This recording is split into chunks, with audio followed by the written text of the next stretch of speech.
सुप्रभात प्यारे भैया बहनों, मैं ममता सुराड़ी हिंदी की इस क्लास में आप सभी का स्वागत करती हूँ। हिंदी विषय के अंतर्गत हमारा उपविषय व्याकरण है, जिसमें हमारा प्रकरण अभिव्यक्ति और माध्यम। अभिव्यक्ति और माध्यम प्रकरण के अंतर्गत आज हम संचार के बारे में जानेंगे। बच्चों, संचार शब्द चल धातु के योग से बना है, जिसका आशय है चलना।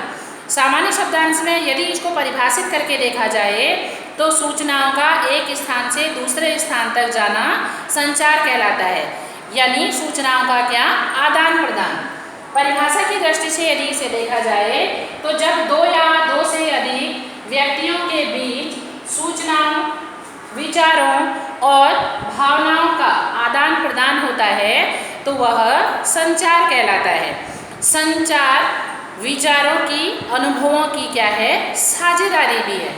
जैसे मैंने लिखा है कि संचार अनुभवों की साझेदारी। अनुभव शब्द से आशय हुआ सीख। एक व्यक्ति ने कुछ सीखा और दूसरे तक उसको पहुंचाया तो वो क्या कहलाया, संचार। व्याकरणिक दृष्टि से यदि इसकी परिभाषा को देखेंगे, सूचनाओं, विचारों और भावनाओं को लिखित, मौखिक या दृश्य श्रव्य माध्यमों के जरिए एक स्थान से दूसरे स्थान तक पहुंचाना क्या कहलाता है, संचार कहलाता है। बच्चों, मनुष्य एक सामाजिक प्राणी है। समाज में रहते हुए उसे अनेक प्रकार के क्रियाकलाप करने पड़ते हैं। संचार हमारे जीवन की आवश्यकता ही नहीं बल्कि क्या है, मूल आधारशिला है। संचार का हमारे जीवन में विशेष महत्व है। जैसा मैंने आप सभी को बताया कि सूचना, विचारों और भावनाओं को लिखित, मौखिक या दृश्य श्रव्य माध्यम। अब ये माध्यम क्या है? माध्यम शब्द से आशय है वे साधन या उपकरण जो हमारे संदेश को एक स्थान से दूसरे स्थान तक पहुंचाते हैं। जैसे समाचार पत्र, हम देखते हैं प्रातःकालीन समाचार पत्र विश्व भर की, संपूर्ण विश्व की सूचनाओं को लेकर क्या घटित हुआ है, समस्त जानकारियों को लेकर हमारे समक्ष आता है। इसी क्रम में पुस्तकें हैं, पत्र पत्रिकाएं हैं, रेडियो है, इंटरनेट है, दूरदर्शन, टेलीविज़न आदि। अब संचार के मूल तत्व जो संचार को प्रसारित करने में, सूचनाओं को एक स्थान से दूसरे स्थान तक पहुंचाने में मुख्य भूमिका निभाते हैं, वह मूल तत्व कौन से हैं?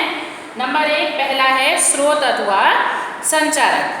बच्चों, स्रोत या संचारक से आशय वह जो संदेश को भेजे, अर्थात संदेश को देने वाला ही क्या कहलाता है, स्रोत या संचारक। अब संदेश किसको भेजे, क्या संदेश भेजे?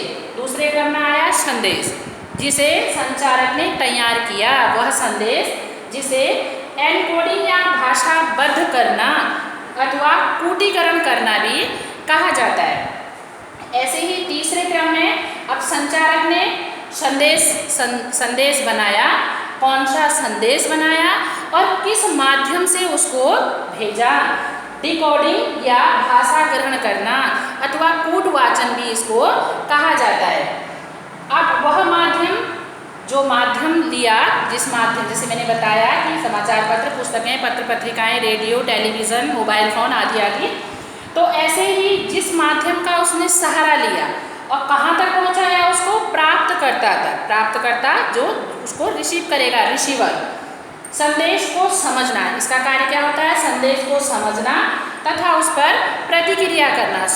भेजे गए संदेश को समझकर उसमें फीडबैक देना, यानी संदेश उस तक पहुँच गया अथवा नहीं, उसके लिए कोई सुझाव, कोई प्रतिक्रिया व्यक्त करना। तो संचार के मूल तत्वों में स्रोत, संदेश, माध्यम और प्राप्तकर्ता है। इससे अगले वीडियो में हम इन समस्त तत्वों के बारे में और संचार के प्रकारों के बारे में जानेंगे।